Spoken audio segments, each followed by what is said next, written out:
works closely with OFWs daily. Let's all welcome the officer in charge of OWA Athens, Mr. Richie James D. Uy. Sir. Kalimera Sas. Good day everyone. Good day. Magandang hapon po sa ating lahat.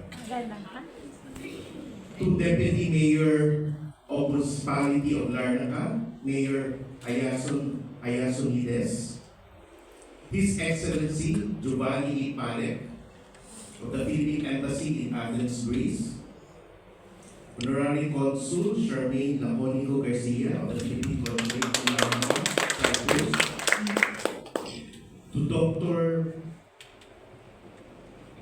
Edgardo Valenzuela, and the representatives of the Ateneo School of Government, our guests joining us online, and especially to our competitors and graduates of the ALSE Online program. A warm and heartfelt greeting to all of you. It is an honor to be with you on this very important occasion. Today is not simply the end of a learning program. It is a celebration of perseverance, sacrifice, and the success of every Filipino who continues to strive and dream despite being far from home.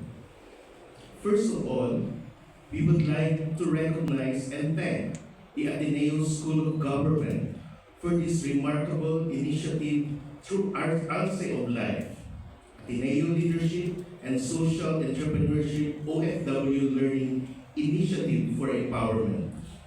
This program has not only provided access to education, it has opened opportunities for personal growth, leadership formation, and renewed confidence in the abilities of every OFW.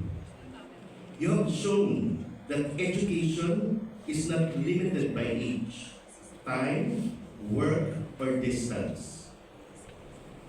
This program has not only provided access to education, it has opened opportunities for personal growth, leadership formation, and renewed confidence in the abilities of every OFW. We also sincerely recognize the Philippine Consulate in Larnaca, Cyprus for their important role in facilitating and supporting this program to make it possible for our fellow Filipinos. Thank you, Ma'am Charmaine. Thank you so much. Your service and care prove that public service is not confined to the office. It is felt in every opportunity given to our OFWs. And we also acknowledge our partners from the Philippine Embassy, the Migrant Workers Office, and OWA. Thank you very much for your continued support. Your presence today sends an important message. Our OFWs are not alone. There is a government, there are institutions, and there are people ready to support their growth and welfare. To our competitors, today, I want to say this clearly, reaching this completion was not easy. Many of you work long hours. Many of you are domestic workers. Many wake up early and end the day completely exhausted.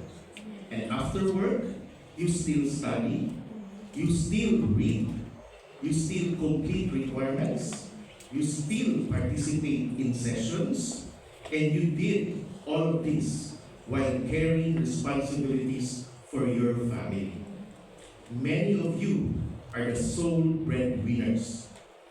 You have children whose education you support. You have children whose education you support, and parents also. You have siblings you help. You have personal dreams that you temporarily set aside to prioritize your family. And we know there are quiet nights that feel heavy.